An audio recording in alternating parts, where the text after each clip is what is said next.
Well, joining me now from Indian-administered Kashmir, we have Mirwais Muhammad Omar Farooq in Srinagar. He's the chairman of Kashmir's pro-independence all-parties Hurriyat conference. Thanks so much for joining us, Mirwais. 70 years on, let me ask you very directly, who is to blame for the current situation in Kashmir? Well, it's the absolute intransigence of the government of India, which is to be blamed for what is happening in Kashmir, because they are not ready to accept that Kashmir is a political problem. It's a political dispute. It's not a territorial issue. It's not a issue of good or bad administration. It's not a land dispute. It is about the aspirations of the people of Jammu and Kashmir, who are under the worst kind of military occupation for the last 70 years. And I think unless and until the government of India understands the fact that the issue of Kashmir can only be resolved when the people of Jammu and Kashmir will be given their birthright, the right to self-determination, only then we can say that things could possibly move forward. You want that referendum, which was earmarked in UN Security Council Resolution 47. Is that what you want?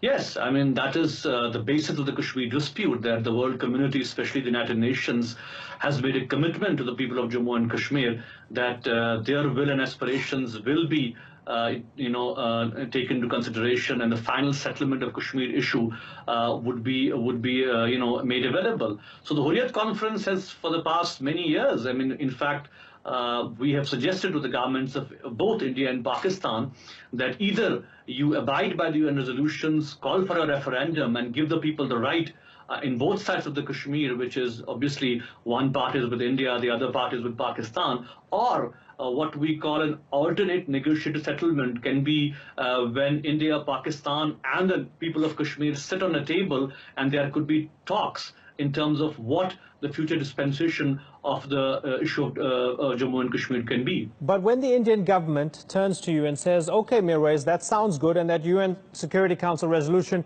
is a fact of life, but what's also a fact of life is that India has gone to war with Pakistan. In 1972, there was an agreement, the Shimla Agreement. This will be resolved bilaterally, and there won't be that referendum. We will solve this between ourselves, between India and Pakistan. They see it as something that supersedes any need for a referendum. How do you respond to that? See, I mean, Kashmir is an issue about the people. It's not an issue, Kashmiris are not dumb-driven cattle that India and Pakistan will decide on their own, and they will sit and then announce a resolution on the radio or through a TV broadcast. You have to involve the people of Kashmir. I mean, it's about the aspirations, it's about the will, it's about the future of more than 14 million, 15 million people who are living a life of misery for the last 70 years. And I think, if India and Pakistan could have bilaterally resolved the problem, they would have by now. I mean, the fact that, right, you talked about Shimla, I mean, after that we had Agra, we had Tashkent, we had Lahore, we had so many bilateral agreements between the two countries, but all of them failed because Kashmiris were never a part of any effort.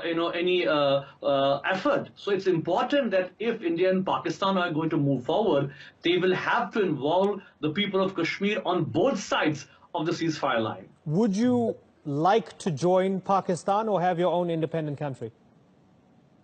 Well, that's what the people have to decide. I mean, we are saying that let this be to vote. That do the people of Jammu and Kashmir want to stay with India? Do they want to go with Pakistan? Or they do want an independent state? So the question here is the will and the choice of the people to decide. Neither India nor the government of Pakistan will decide. It's the people of Kashmir who will decide what their future and what their destiny should be. And you've mentioned, the lockdowns, the curfews. There's metal pellets blinding teenagers, kids being used as human shields. It got very ugly last year specifically, about 6 years before that as well. Terrible unrest on the streets.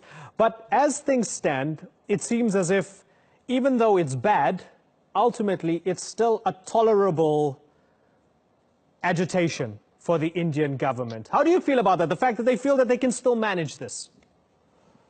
Well, you're right. You're absolutely right about it, that unfortunately the Indian approach has been always to manage the conflict.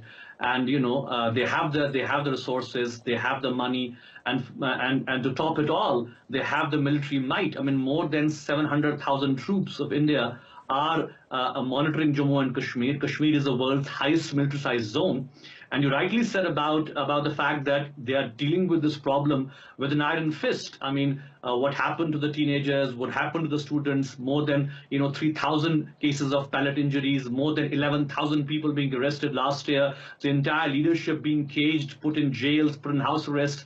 I mean, what better can I explain the situation rather than the fact that, when I'm speaking to you right now, I am under house arrest for the last 1 week. There have been no Friday prayers allowed in the main mosque of Kashmir, which is the Grand Mosque, the Jamia Masjid, for the last 3 weeks. There has been curfew every Friday so that people won't assemble in the mosque, and which could lead to an anti-India rally. So this is how they are dealing with the situation. So in a situation like this, I mean, I must say that what also is what we are dismayed by the fact that there is lack of international attention towards Kashmir. I mean, every time we hear the Americans or the EU or the OIC saying that India, Pakistan have to solve the problem, they are not in a position to solve the problem. That is why we feel that there has to be international mediation, assistance, whatever name you give it. There has to be a third-party intervention. Mm-hmm. You mentioned lack of international attention. Something that gives a lot of international sympathy to the Indian government's point of view is when Lashkar-e-Toiba or Hizbul Mujahideen kill people in your name, in the name of Kashmir, in the name of liberating Kashmir. How do you solve that mess?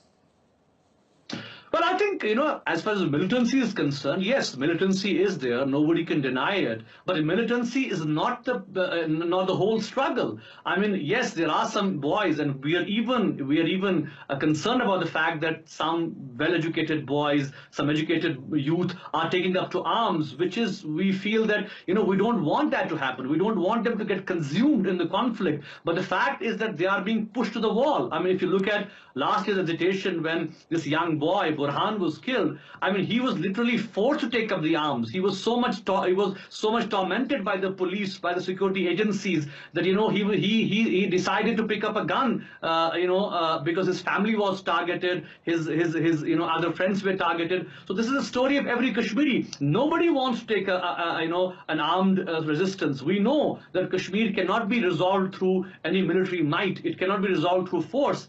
But who is pushing the young boys of Kashmir towards force? I mean, who is pushing them to pick up stones? I mean, you are not allowing discussions in universities. You're not allowing, any student activities, any student activism. There is ban on any student activism in Jammu and Kashmir. The Hurriyat Conference, which is the main pro-freedom alliance of the parties in Jammu and Kashmir, has not been allowed to hold a rally, a sit-in, a public protest. So there is ban on everything. And, when you talk about the Indian state, they have the Armed Forces Special Powers Act, they have the black laws which give them impunity. You cannot charge any police officer or army officer, even if he kills people at his will, because they are protected by special laws. So in a situation like this, when the world community talks about India being a democracy, well, ask Kashmiris who are seeing the real face of Indian democracy for the last, 30 years in general, and 70 years,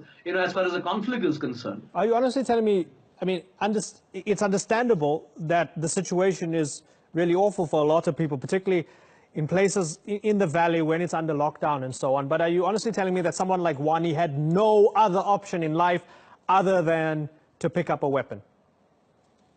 See, if you look at these boys, I mean, that is not what I'm saying. Even the press and the media have reported their stories that these boys, these young boys, some of them have been engineers, some of them have left their jobs, some of them have been doing good in college and universities. So, they have been pushed literally to the wall because there is no scope. I mean, there is a section of people who feel that there is no scope to pursue a non-violent struggle, because that's what people did. You talked about 2010, 2008, 2016. It was all peaceful. I mean, so who is using violence? It is the state which is using violence as a means to subjugate an entire population, to suppress the aspirations of the people of Kashmir through brute force. And this has to end. Yes, we as a political group, we as an organization have so many times said that we want to engage with India, with Pakistan. We want to find a solution to the Kashmir problem.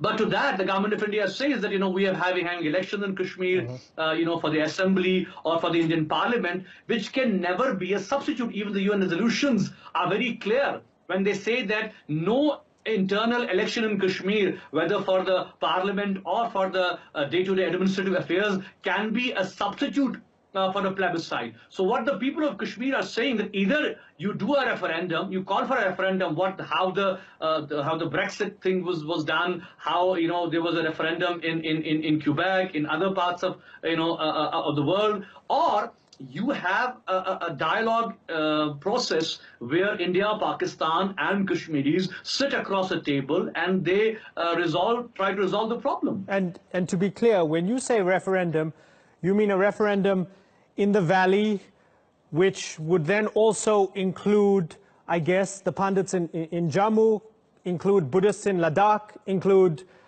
Pakistan-administered Kashmir as well. Do you want to include all of it? Well, of course, if you go by the UN resolutions, the entire state of Jammu and Kashmir, as it existed on 14th of August 1947, is a dispute. And if you look at the layout of the state right now, I mean, there are three regions: Jammu, Kashmir, and Ladakh are under Indian control, and Azad Kashmir and the northern areas are under Pakistani control. So these 5 regions constitute the princely state of Jammu and Kashmir, and that is what the UN has said, that there has to be a referendum in the entire state of Jammu and Kashmir to assess the will of the people. My final question for you, from the outside looking in, a lot of international eyes see Kashmir through a stability or security prism, and their existential fears are related to the fact that both India and Pakistan have nuclear weapons, and I guess you can also include the Chinese. They have nuclear weapons, and they also claim a small part of Kashmir. And so a lot of the fears are that some of these sporadic clashes between Indians and Pakistanis might escalate into an all-out nuclear war over Kashmir. How much does that factor into the thinking of people who live in Baramulla or Srinagar, just ordinary Kashmiris? Well, it is a very difficult situation for especially those people who are living near the ceasefire line. I mean, in the past 1 week, more than 10 people have died in cross-LOC firing. And we saw how close India and Pakistan came to each other in the Kargil war. And we saw an all-out war in that region. So yes, as you rightly said, that India, Pakistan are both nuclear neighbors, and China is also a nuclear neighbor. So in that context, there is all possibility that if the world community does not come in and push India and Pakistan towards a negotiating table and involve the people of Kashmir. I mean, see, we as Kashmiris have always welcomed. We want cordial and better relations between India and Pakistan. We want these countries to come together because we know that unless and until India and Pakistan come together and come closer to each other, there can be no resolution of the conflict. But the fact is that for the past 3 years, the approach which has been adopted by the Indian government, especially led by the Hindutva, the pro-Hindu BJP, they have toughened their stand on Kashmir. They have hardened their stand on Pakistan. They are not talking to the Pakistanis. They are not talking to the Kashmiris. And they are looking at Kashmir primarily from a security prism, primarily from a law and order problem, where they are trying to give an impression to the Indian people that everything which is happening in Kashmir is Pakistan-oriented, is Pakistan-sponsored. And just to say that, the fact that, in the last 1 year, 2016, 2017, more than 170 people have died in Kashmir. And our question to the Indians is, how many Pakistanis are there? Not a single, Pakistani for that matter. So this discourse or this confusion which they are trying to create is basically to ward off the pressure that whatever there might be, that, that this is not an indigenous struggle, it's a sponsored struggle, while the fact is that this is an indigenous Kashmiri struggle aimed at the resolution and the self-determination of the people of Jammu and Kashmir. Mirwais Umar Farooq, I really thank you for taking the time to talk to us on the Newsmakers. Thanks so much.